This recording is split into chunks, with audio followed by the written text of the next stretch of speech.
Hello and welcome back to Kerbal Space Program 2.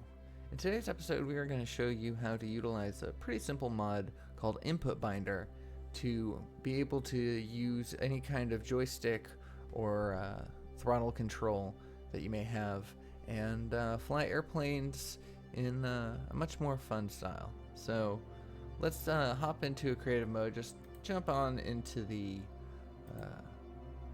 onto the tarmac and let's get started. Alright, here we are on the runway. We got a pretty simple craft, Jebediah in the cockpit. Nothing too fancy. We've got a Panther engine here. We are in creative mode, or sandbox mode, excuse me. And what we are going to do is we are going to show you how to set up InputBinder. So if you come over here to this little icon over here, that is your mods menu. You can I have a lot of mods installed, so this may look differently for you, but what you want to grab here is InputBinder. If you've installed it, then they'll be there. I saw elsewhere that someone said that you needed a secondary program for this, but I think there's been an update since then, because I've been able to just utilize just this mod to have control of my Thrustmaster T16000.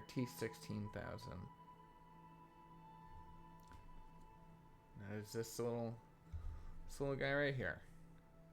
So we're gonna have that in the corner so we can show you how to do this. But basically, you're gonna come here. There's a bunch of different. This is how you can change inputs of all controls, including keyboard commands for all sorts of things. Like in EVA, you can have different things. So we can look right now and look at rotate pitch, and we can see that the I key and the K key are how you do that.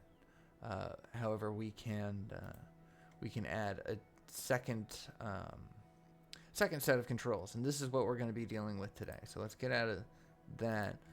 For flights, you can experiment with all these other controls later on your own, but I'll show you how to set up just kind of the basic flight path. So we're going to first start off by pitch. And you have a couple different options. As you see here, W and S are the keyboard standards.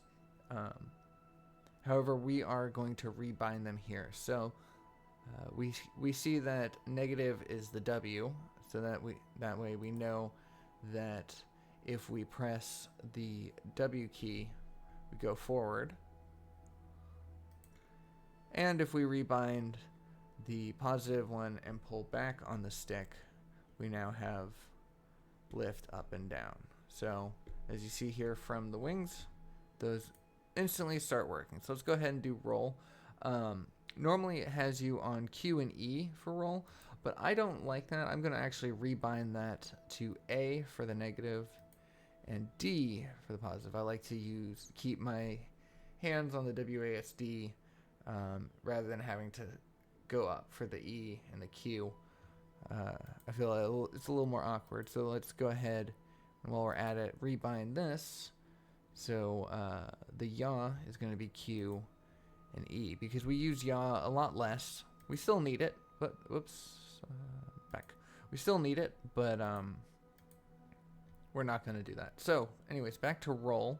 So given that I want A to be the left roll and D to be the right, so let's go ahead and tilt our joystick to the left for negative and to the right for positive. So this will give me a very easy, if I want to go left, if I want to face my craft left, I turn it that way, and then to pull left, I pull back. So I have roll and pitch pretty well taken care of. So let's collapse that. Let's go to yaw. Once again, we're going to look at the keyboard aspect of it. So Q, which is going to the left, so we're going to do negative. Oh, that's right. For some reason, yaw didn't like my twist on here, so instead we're going to rebind it to the axis. And there's that. On all of these, there was an axis that you could rebind it to and simply just pull, back or forward on this. But I found a little bit better luck doing it this way, programming them to the exact places. But play around with it, try it on axis. It might work better for you. I don't know. I think that would be the ideal way to do it, is setting on axis, but anyways, we are going to go here onto throttle because I don't have a full HOTAS system set up, but I do have this little throttle adjuster here. So we're going to go ahead and rebind that. We'll push that throttle up. So now we see that it says slider, but it is backwards. So we're going to go ahead and add a processor and add an invert to it. There we go. So now as we look here on the screen as well as my thumb, so as I slide it down to the bottom, it's 0. And then as I slide it up, it goes to 100. We're going to just do a few more things here. I have a couple buttons that I want to utilize, so we're going to put this one to that button, this one to that button. I just like to have separate buttons for throttle as well. We are going to put binding for brakes. We're going to put that right here on the thumb key. So that way we can instantly grab it if we need. Staging, we are going to use this trigger right here. Makes sense. Landing gear, we put on one of the side buttons. Whoops, I need two side buttons. There we go. Lights, we'll do on this one. SAS, we are going to use our hat key, push it to the right for that. RCS, hat key push to the left, and I like that because it makes sense for to have it left and right that way. Translate X, Y, and Z we are not going to mess with. If you have other things, a full HOTAS system, you could probably put those in there, or a double joystick for that matter.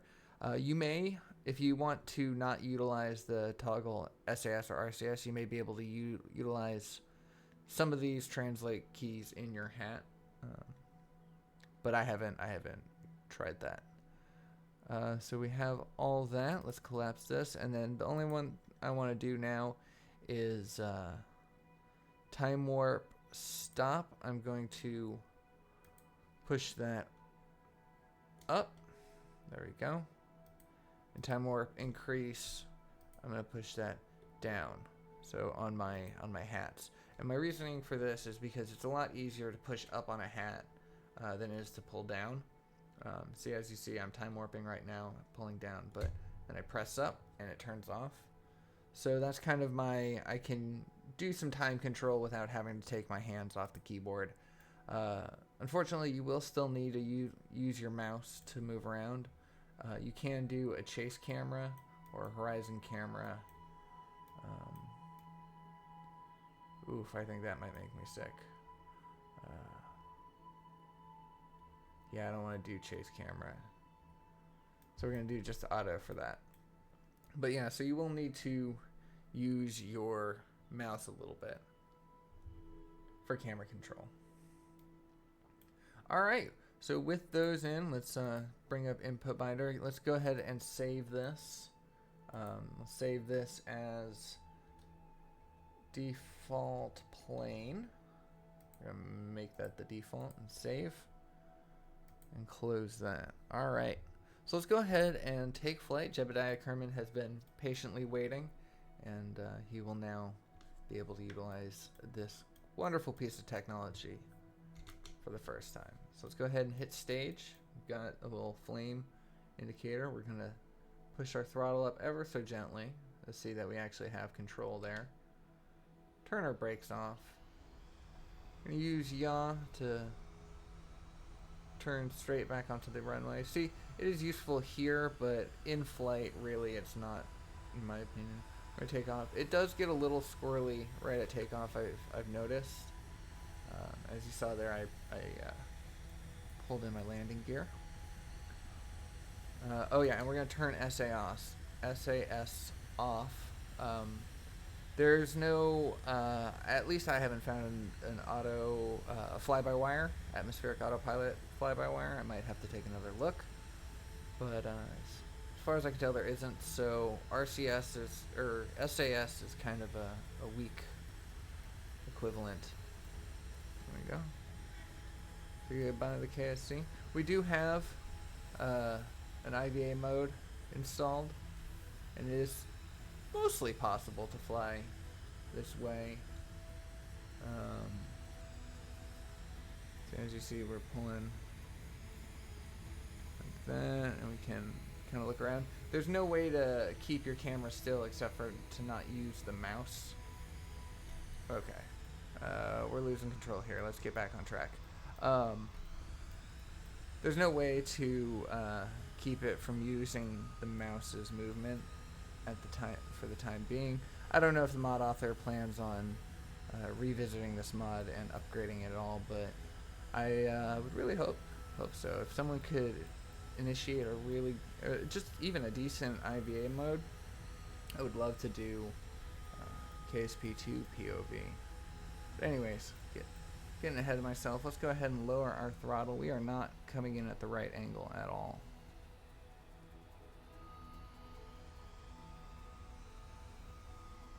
Up, up, up. Pull up.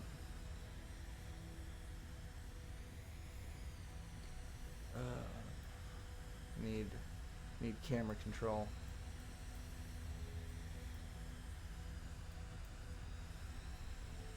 There we go. Let's throttle down about halfway. I can never tell with this island runway. Oh, yep. No, we are not coming in straight. Okay, you know what?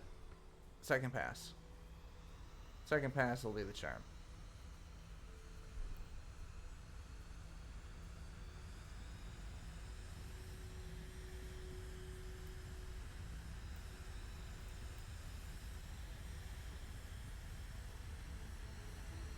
Can't see it, but my mouse is over here. Maybe no, I can't move it up enough.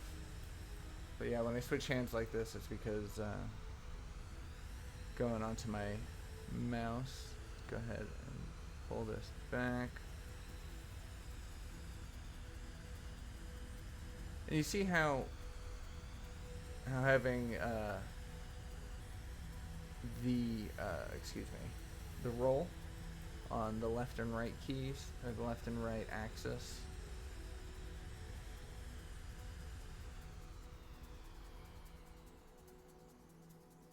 Ooh, coming in for a squirrely landing. Alright, we hit our brake, or our wheels.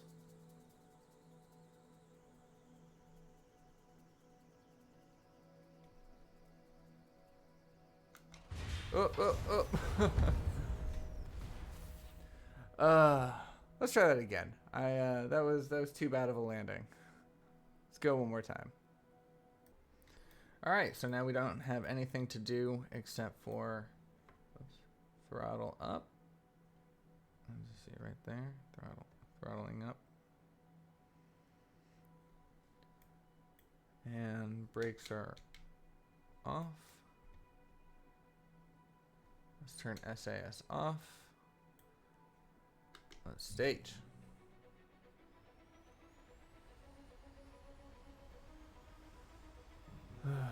I missed the countdown. I know they didn't do a countdown for the runway, but the music was still the same for takeoff. Alright, so we're going to pull back ever so gently on the throttle. And this is still possible to do with low-tech engines with the little Weasley and stuff. It still works. I have not tested using InputBinder to control the joystick for a rocket. I could be interested in that, but I don't know that there's too much of a need to fly a rocket by joystick, simply because the controls that we need to do with rocket flight is a lot more precision necessary. Needs precision, so I only chose back to what I was saying about you can use any tech for this. I only chose this because I had it available. It was nice to spend less time flying to the island. So I'm going to go ahead and drop my throttle down to under 50. I think this is about the right angle of approach. Let's see. No stats on there.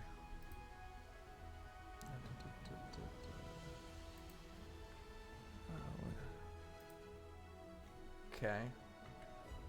Let's go ahead and get our landing gear down. And this this little cliff in front of the runway is new.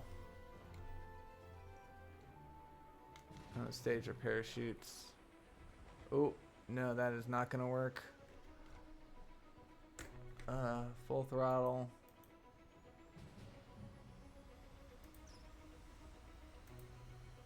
Cut. Gears up.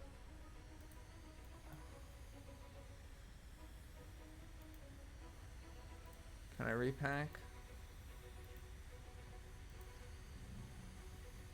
Okay, well, we'll see. Those are apparently repacked, and maybe we'll be able to use them again. I just assumed that they were done.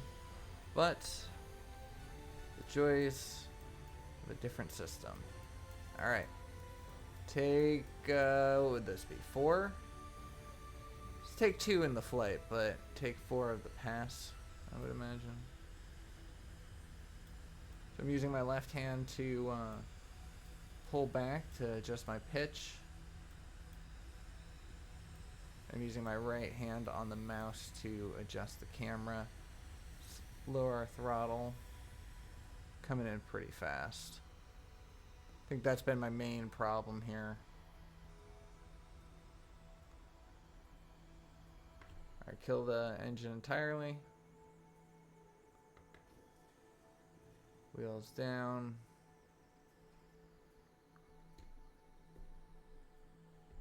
Kind of get a little bit of a S-curve going. Go. Nope. Take 3.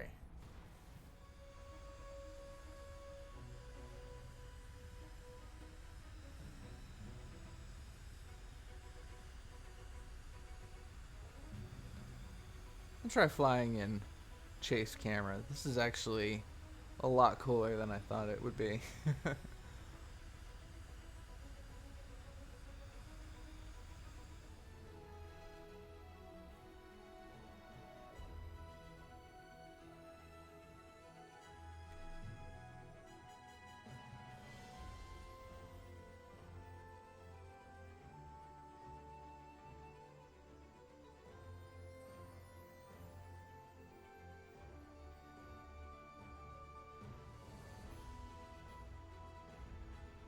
Alright, so I don't know if it was the chase camera that helped me or just simply bleeding off enough speed that I'm only going about 150 meters per second on my approach.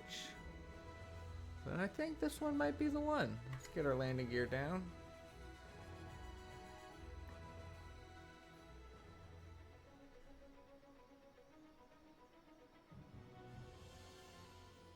The music changed when it thought I was taking off again. Let's throw our...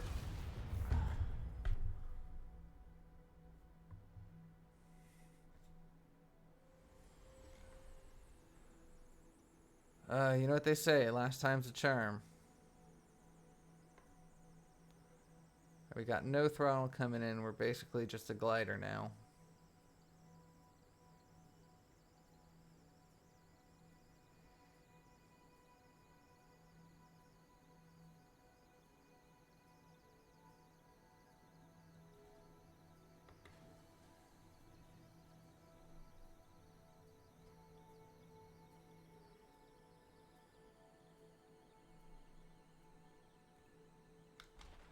Let's just throw our parachutes and see if we can just do at least a safe touchdown. Oh, no.